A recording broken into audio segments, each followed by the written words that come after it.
O presidente russo Vladimir Putin foi por 15 anos espião da KGB, o serviço secreto da extinta União Soviética. Há mais de 3 décadas, ele chegou ao alto escalão da política da Rússia. E durante este período, essas 3 décadas, cada vez mais a imagem de líder autoritário e que não se submete aos interesses do Ocidente vem se firmando. Vladimir Putin surgiu no cenário político russo ainda na década de 90. Formado em Direito, Putin foi vice-prefeito da cidade de São Petersburgo. E com a Rússia sob o comando de Boris Yeltsin, em 99 foi escolhido primeiro-ministro. No ano seguinte, com a renúncia de Yeltsin em meio à crise econômica e política, ele assumiu a presidência. Logo no início de seu mandato, ele já dá um procedimento de fechar o regime, na construção de um regime mais autoritário, mais centralizado. E, ao mesmo tempo, a população começou a associar isso à ideia de que um regime mais fechado, mais centralizado, ao menos poderia garantir ordem, controle, desenvolvimento econômico. A redução da pobreza e os ganhos econômicos garantiram popularidade a Putin, apesar do autoritarismo. E a imagem do ex-espião da KGB, herói soviético, entusiasta dos esportes, armas e animais selvagens, reforçava a fama de líder destemido, defensor do orgulho russo. Todo mundo ocidental começa a ver Putin de uma outra maneira. Começa a perceber que ele tem um projeto de desenvolvimento para a Rússia que é distinto de Yeltsin. Ele quer ser um tomador de decisões. Foi na periferia de Leningrado, onde hoje é São Petersburgo, que Vladimir Putin nasceu em 1952.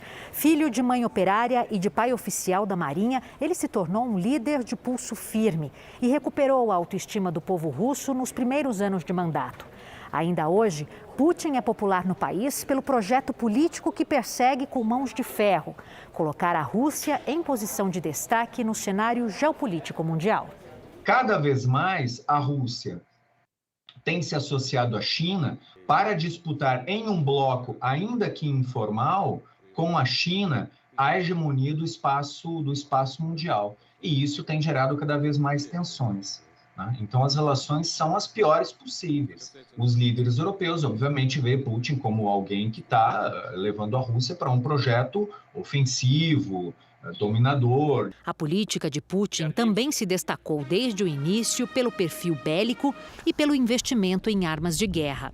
Ele combina as duas características. Ele sabe dialogar, ele tem inteligência política, ele sabe conseguir, através de negociações, o que ele quer e também combina com isso o uso da força. Um regime fortemente repressivo, cerceando cada vez mais as liberdades individuais, perseguindo opositores. Na Rússia, a imprensa é controlada e qualquer oposição é reprimida com violência.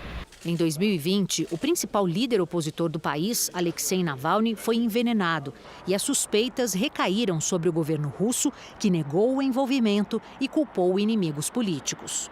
E um outro elemento que ajuda a reforçar a legitimidade do regime está justamente a ideia de ameaça externa, a ideia de que o país está cercado de inimigos, como a OTAN, a Europa, a União Europeia, os Estados Unidos. Tudo indica que a era Putin está longe do final.